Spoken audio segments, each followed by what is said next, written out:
DrakkenRidge is a new single-player RPG available for MetaQuest 3 and MetaQuest 3S right now. If you're looking at the screenshots or the trailer and you're thinking, this kind of looks like Skyrim meets Minecraft, you're kind of halfway there. But there's much more that goes on in this game besides just that.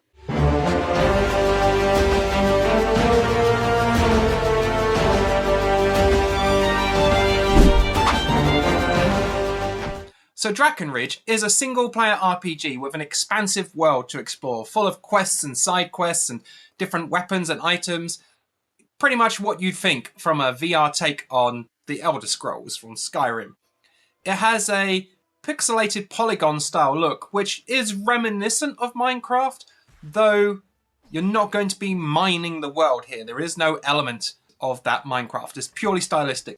There is crafting, however, which we'll dive into in a little bit. So to begin with, as I say, you start the quest as a novice, a rank hunter, in a mage order that basically is a bunch of seemingly wizards that go around and help people out. It's nice. The story is interesting, though very slow moving. It develops through taking on main quests, as you could imagine from this type of game, and there's also a wealth of side quests that allow you to level up and learn different abilities and so on, gain new items and things. It's pretty formulaic, but to be honest, that's to be expected in VR right now. We are talking about a mobile standalone device, so the hardware is not going to keep up with your PlayStation 5s or your Xbox Series X's. And as such, copying the formula that is already existing in older games works pretty well for VR experiences of this nature. At the start of the game, the quests are pretty basic. Talk to Jenny, go to Bob, come back to Jenny, get a reward. Nice and simple. But the quests do evolve over time.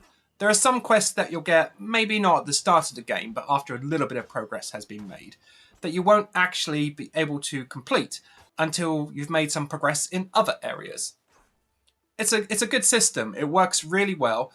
Players of games such as the Elder Scrolls or the more modern Fallout titles will know exactly what to expect when they're taking on DrakkenRidge. There are some elements to the game, however, that are different from those kind of titles. For example, there is a crafting crafting system in DrakkenRidge. Here, you will unlock recipes as you complete quests and side quests that allow you to craft specific items, but in order to do so, you have to acquire the right ingredients.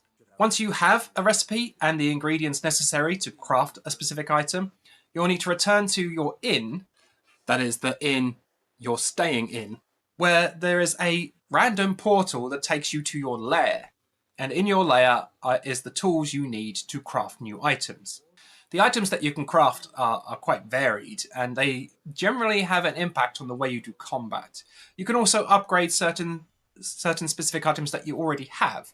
However, I find there is a flaw in this, and I'm not sure that this has been truly thought through. The way in which you bring your weapons into the world when you're out adventuring is you simply pull the grip trigger. Whichever weapon you have equipped to that hand will magically appear and you can engage in combat. That seems to me like a pretty good system. You're not drawing the sword from behind you or anything like that. You're simply pressing the trigger. It's a magical sword. It appears out of nowhere. Good stuff. However, when you're in locales where there is no combat, there are no weapons equipped. So in order to access the weapons to upgrade them, you have to go through a menu system because you're in an area where there's no combat. And the game never tells you this. It was some time when I was roaming around my lair going, right, my mission is to upgrade my shield. How do I access it? And I only stumbled across it because I randomly was pressing buttons.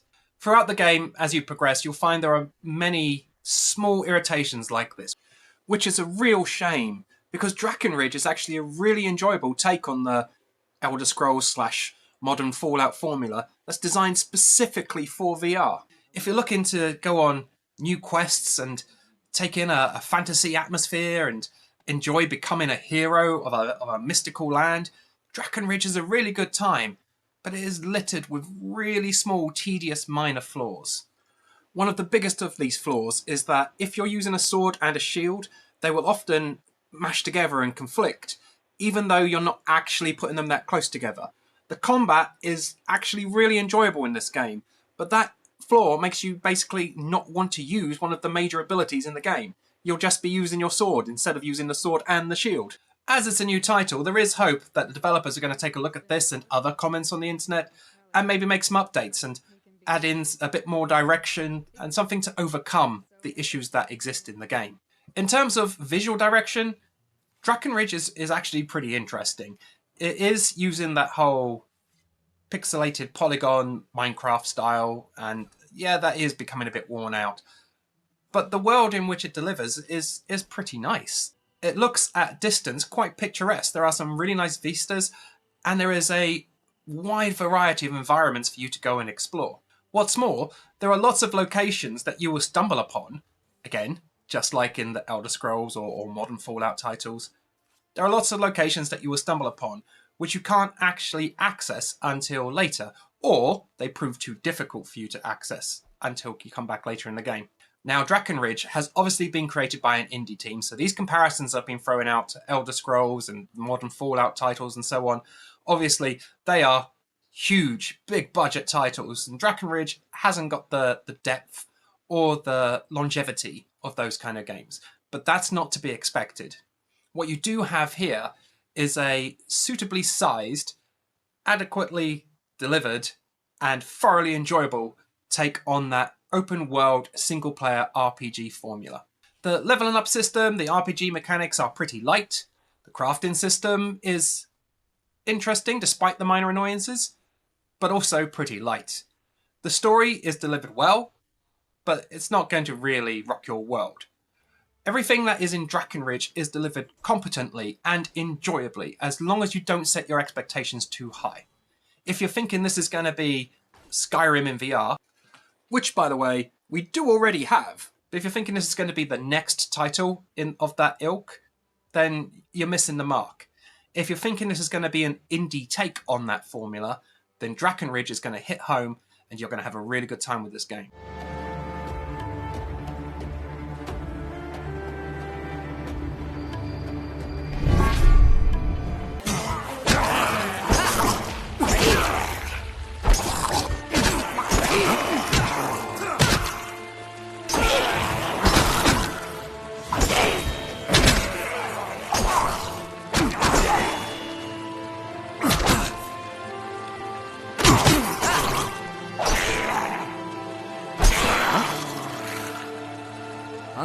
So DrakkenRidge is available now for MetaQuest 3 and MetaQuest 3S. Sadly, it seems like there's no MetaQuest 2 support at present, at least. If you do have a MetaQuest 3 or a MetaQuest 3S and you're looking for a brand new single-player adventure game specifically designed for VR, DrakkenRidge comes highly recommended.